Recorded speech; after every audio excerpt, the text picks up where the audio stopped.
탈북어민 강제 북송 의혹을 수사하고 있는 검찰이 위법한 북송이라는 판단에 무게를 두고 있는 분위기입니다. 앞으로 검찰 수사는 윗선의 직권남용 혐의를 입증하는 데 초점이 맞춰질 것으로 보입니다. 우철희 기자입니다.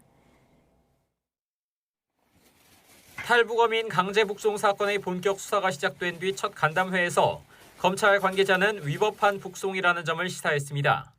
근거는 크게 4가지입니다. 먼저 귀순 목적과 의사를 구분해야 한다고 언급한 대목입니다. 비록 목적이 불순해도 귀순 의사를 명백히 밝혔다면 그 의사에 반해 북측으로 돌려보내선 안 된다는 뜻으로 풀이됩니다. 검찰 관계자는 또 우리나라의 주민등록증과 같은 북측의 공민증이 있을 경우 강제로 퇴거시킬 수 없다는 대법원 판례도 제시했습니다. 출입국 관리법에 따라 강제 퇴거시키려면 외국인이라는 게 입증돼야 하는데 탈북민은 해당하지 않는다는 겁니다. 북측 연쇄살인범의 국내 처벌이 사실상 불가능하다는 주장에 대해서도 정면으로 반박했습니다.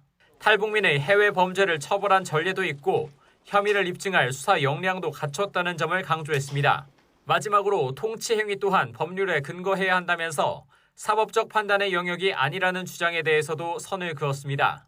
한동훈 법무부 장관도 수사 가이드라인 논란에 아랑곳 없이 북송의 위법성을 거듭 지적하면서 검찰 판단에 힘을 실어주는 모양새입니다. 그때도 없고 지금도 없습니다. 헌법과 법률을 위반하고 북송해버릴 것인가 아니면 대한민국의 사법 시스템에 따라서 처벌할 것인가의 문제라고 생각한 2가지 선택지밖에 없습니다. 그 2가지 선택지에서 민주법치국가인 대한민국을 선택할 선택지는 당연히 후자인 것이고요. 하지만 당시 북송에 관여했던 당사자들은 여전히 정당한 북송이라는 입장을 굽히지 않고 있습니다.